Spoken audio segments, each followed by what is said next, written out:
صدائے حق نیوز، حق و صداقت کی بے باک آواز۔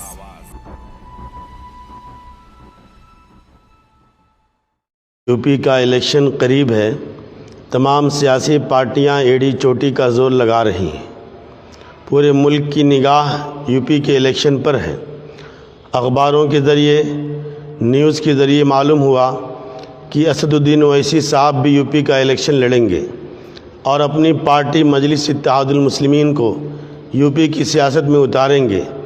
اس میں کوئی شک نہیں کہ اویسی صاحب ایک قابل ترین لیڈر ہیں، بے پناہ خوبیوں کے مالک ہیں، دینی و ملی اور قومی جذبہ اپنے اندر رکھتے ہیں اور پارلیمنٹ میں بہت ہی مؤثر نمائندگی کرتے ہیں اور انصاف کے لیے آواز اٹھاتے ہیں۔ اویسی صاحب حیدرآباد تلنگانہ کی حد تک تو ٹھیک ہیں اور پارلیمنٹ میں ان کی ضرورت ہے، لیکن اس سے ہٹ کر ملکی سطح پر ان کا سیاست میں حصہ لینا موجودہ حالات کے لحاظ سے پورے ملک کے لیے نقصان دہ ہے۔ آج میں اپنے ضمیر کی آواز، دل کی دھڑکن عوام تک پہنچانا چاہتا ہوں۔ چاہے کوئی مجھے برا کہے یا مجھے گالیاں دے، اس کی پرواہ نہیں۔ برادران اسلام، میرا یہ پیغام دل کے کانوں سے سنو، ٹھنڈے دل سے غور کرو، جذبات میں آ کر ہوش مت کھو، میرے ایک ایک لفظ کو بار بار سنو۔ میرا یہ دعویٰ ہے کہ اگر یو پی کے الیکشن میں اسد الدین اویسی صاحب حصہ لیں گے تو بی جے پی کی جیت یقینی ہے۔ ہو سکتا ہے 2-4 سیٹیں مل جائیں، اس سے فائدہ کم، نقصان زیادہ ہوگا۔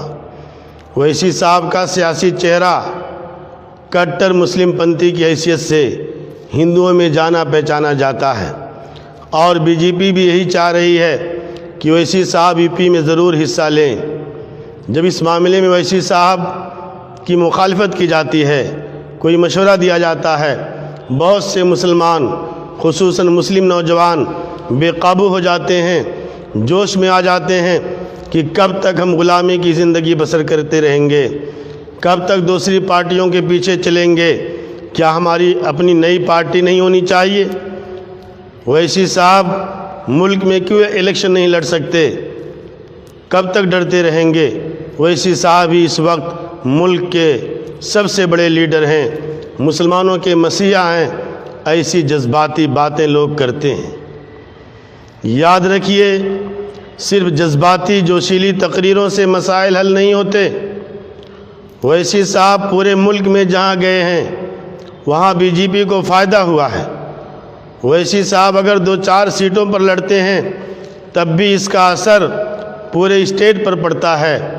اویسی صاحب کو میرا مخلصانہ مشورہ یہی ہے کہ آپ برائے مہربانی یو پی کی سیاست میں حصہ مت لیجیے۔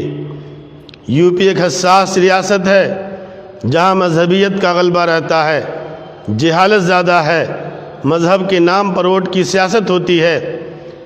مسلمانوں کا یہ نظریہ کہ کب تک دوسری پارٹیوں کے تابع ہم رہیں گے، کیا ہماری اپنی کوئی پارٹی نہیں ہونی چاہیے؟ فی الحال ملک کے جو حالات ہیں، ایسے میں اپنی الگ پارٹی کے بارے میں سوچنا غلط ہے، اور یہ حقیقت ہے کہ ہندوستان میں مسلمانوں کی اپنی الگ سیاسی پارٹی نقصان دہ ہے۔ اس وقت ملک بہت نازک موڑ پر ہے۔ فرقہ پرست طاقتیں اس ملک کو ہندو راشٹر بنانے کا خواب دیکھ رہی ہیں، لہذا ہمیں متحد ہو کر فرقہ پرست طاقتوں کے خلاف ڈٹ کر مقابلہ کرنا چاہیے۔ اویسی صاحب کو پورے ملک میں کیوں نہیں لڑنا چاہیے؟ میں بتانا چاہتا ہوں، جن کو کچھ سیاسی بصیرت حاصل ہے وہ اچھی طرح جانتے ہیں اگر پورے ملک میں اویسی صاحب کو چند سیٹیں مل بھی جاتی ہیں تو بھی فائدہ کم، نقصان زیادہ ہے۔ چند سیٹیں جیت کر ہم کچھ نہیں کر سکتے۔ آپ نے بہار میں دیکھا، اویسی صاحب کو 5 سیٹوں پر کامیابی ملی۔ وہ 5 سیٹیں ایسی ہیں جہاں کسی بھی پارٹی کا امیدوار جیت سکتا تھا، کیونکہ یہاں مسلم آبادی بہت زیادہ ہے، مسلم پاپولیشن زیادہ ہے۔ اگر اویسی صاحب کی پارٹی کا امیدوار نہیں کھڑا ہوتا تب بھی وہاں سے مسلمان ہی جیتتا تھا۔ لیکن اس کا نقصان کتنا بڑا ہوا کہ بی جے پی کو بہار میں بہت بڑی کامیابی ملی۔ یہ اویسی صاحب کی بدولت ہے۔ اگر اویسی صاحب بہار میں حصہ نہیں لیتے تو بی جے پی کی ہار یقینی تھی۔ ہم یہ سمجھتے ہیں کہ اویسی صاحب کی پارٹی سے ہی مسلمان جیت سکتا ہے، غلط ہے۔ بنگال میں 42 مسلم ایم ایل اے ہیں۔ یہ 42 مسلم ایم ایل اے جو بنگال میں ہیں، کیا اویسی صاحب کی پارٹی کے ہیں؟ لہذا یو پی کے مسلمانوں کو دانش مندی کا ثبوت دینا چاہیے، باہم متحد ہو کر فرقہ پرست طاقتوں کے خلاف ووٹ دینا چاہیے۔ اگر مسلمان جوش میں آ کر اویسی صاحب کو ووٹ دیے تو اس کا خمیازہ آنے والی نسلوں کو بھگتنا پڑے گا اور بہت بڑا نقصان ہوگا۔ اور یہ بات کان کھول کر سن لو کہ یو پی میں اویسی صاحب کو کامیابی ملنے والی نہیں۔ ووٹ تقسیم ہوں گے، بی جے پی کو فائدہ ہوگا۔ میری یہ بات بہت سے لوگوں کو ہضم نہیں ہو رہی ہوگی، غصے میں آ کر لوگ گالیاں دے رہے ہوں گے، مجھے اس کی پرواہ نہیں۔ اگر اویسی صاحب یو پی کی سیاست میں حصہ لیں گے تو کیسے نقصان ہوگا، میں یہ بات آپ کے سامنے رکھنا چاہتا ہوں، سنجیدگی کے ساتھ اس پر غور کیجیے۔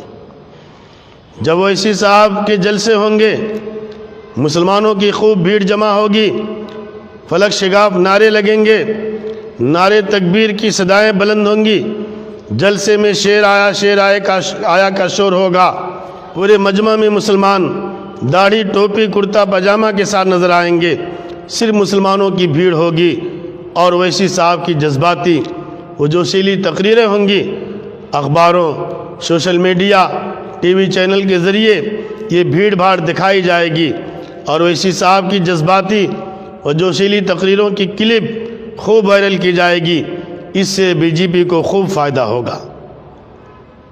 اویسی صاحب بھیڑ بھاڑ دیکھ کر خوش ہو جائیں گے، اس میں شک نہیں کہ اویسی صاحب کا چہرہ انٹرنیشنل لیڈر کے طور پر ابھر کر سامنے آئے گا، اور جو امیدوار کھڑے ہوں گے وہ بھی 10,000-5,000 ووٹ لے کر اپنے علاقے کے لیڈر بن جائیں گے۔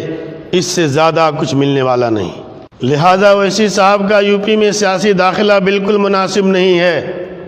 میں یہ بات پھر دہرانا چاہتا ہوں کہ اگر اویسی صاحب نے یو پی کے الیکشن میں حصہ لیا تو بی جے پی کی جیت یقینی ہے۔ میرا ایک سوال ہے اویسی صاحب سے، اور آپ بھی یہ سوال اویسی صاحب سے پوچھئے کہ حیدرآباد شہر چھوڑ کر پورے تلنگانہ اسٹیٹ میں آپ اپنا کوئی امیدوار کیوں نہیں کھڑا کرتے؟ 70 سال میں آپ حیدرآباد شہر چھوڑ کر پورے اسٹیٹ میں ایک بھی ایم ایل اے کی سیٹ نہیں جیت سکے۔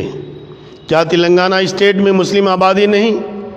نظام آباد، کریم نگر، جگتیال، عادل آباد، نرمل، ورنگل، محبوب نگر، ظہیر آباد، وقار آباد، میدک، ان مقامات پر مسلمانوں کی کافی تعداد موجود ہے۔ آپ اپنے اسٹیٹ میں حیدرآباد چھوڑ کر ایک سیٹ جیت کر دکھائیے۔ جب آپ اپنے اسٹیٹ میں ایک سیٹ نہیں جیت سکتے تو دوسری ریاستوں میں جا کر غیر ضروری ماحول کو کیوں خراب کرتے ہیں؟ لہذا وقت کا تقاضا ہے کہ مسلمان سنجیدگی کے ساتھ اس پر غور کریں۔ میرے دل کی آواز تھی جو میں نے کہہ دی۔